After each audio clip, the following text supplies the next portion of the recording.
nalaman na pareho kaliwa yung paa mo? Ano? Kahapon lang.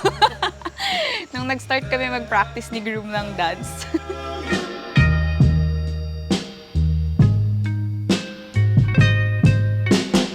Every day I wait, I think of all I have and what life would have been. Huwag ka mapatid lang ka. Oh, there's a girl who changed the I'm so excited. I love you. See you later. Naiyak ako.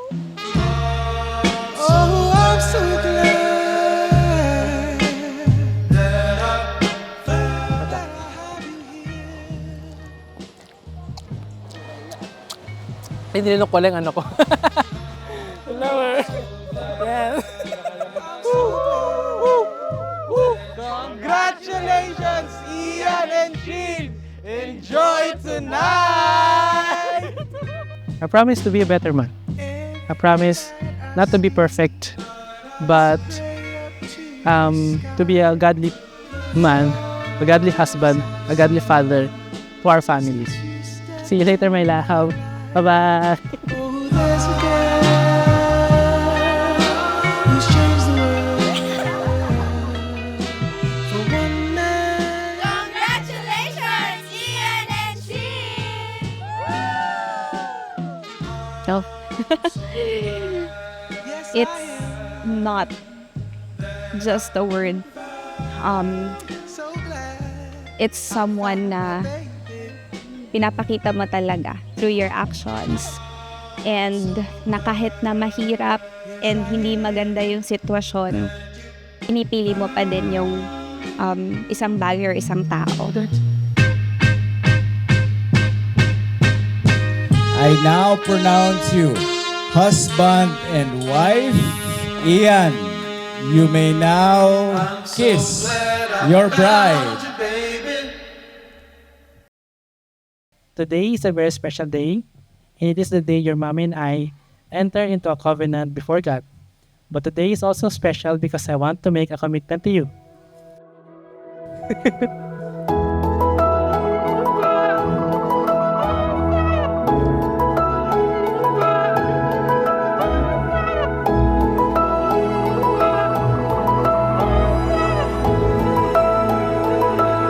it's the moments. There's one thing I have intentionally kept in my heart until this very moment, because I wanted this to be the first time before our family and friends, and on the day we officially became a family. Anak, I love you.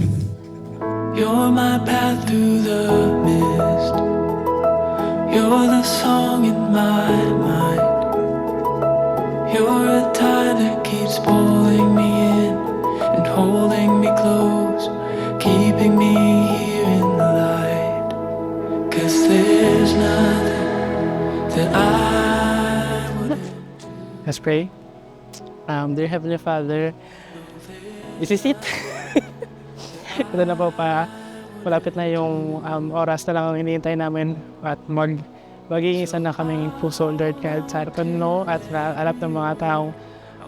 Minamahal po namin, Panginoon, and this day will glorify you and you alone as we offer everything, Lord God, to you. We love you so much. Praise you with our faith in Jesus. Amen.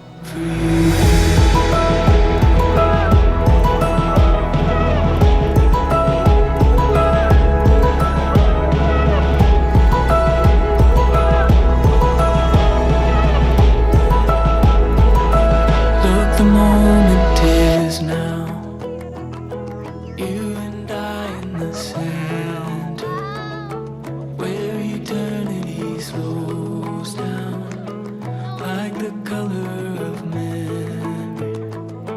You're the end of my road. As I commit to you today to always love you and choose you, and I'm so excited to serve our God with you and Sophie. That I wouldn't do. No,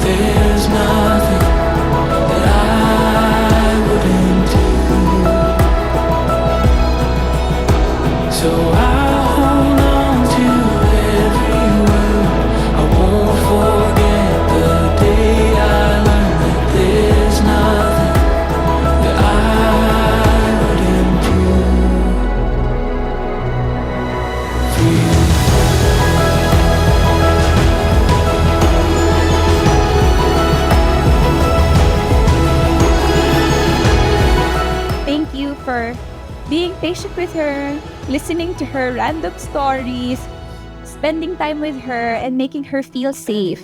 Isa rin sa mga answered prayers ko ay ang magkaroon ng lalaking luluhod kasama namin ni Sophie sa panalangin at ibinigay ka ni Lord. Every moment, there's nothing, no nothing that I wouldn't do anyway. I can't wait to serve the Lord with you as husband and wife and do our laundry and accounting together. Kahit na, to be honest, di ka talaga gusto at maintindihan yung spreadsheets. I love you, my love, forever.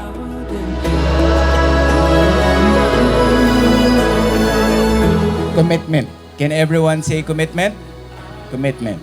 And it is not just commitment, but unconditional commitment.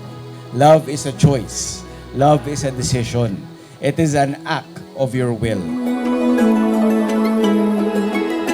There's nothing, nothing.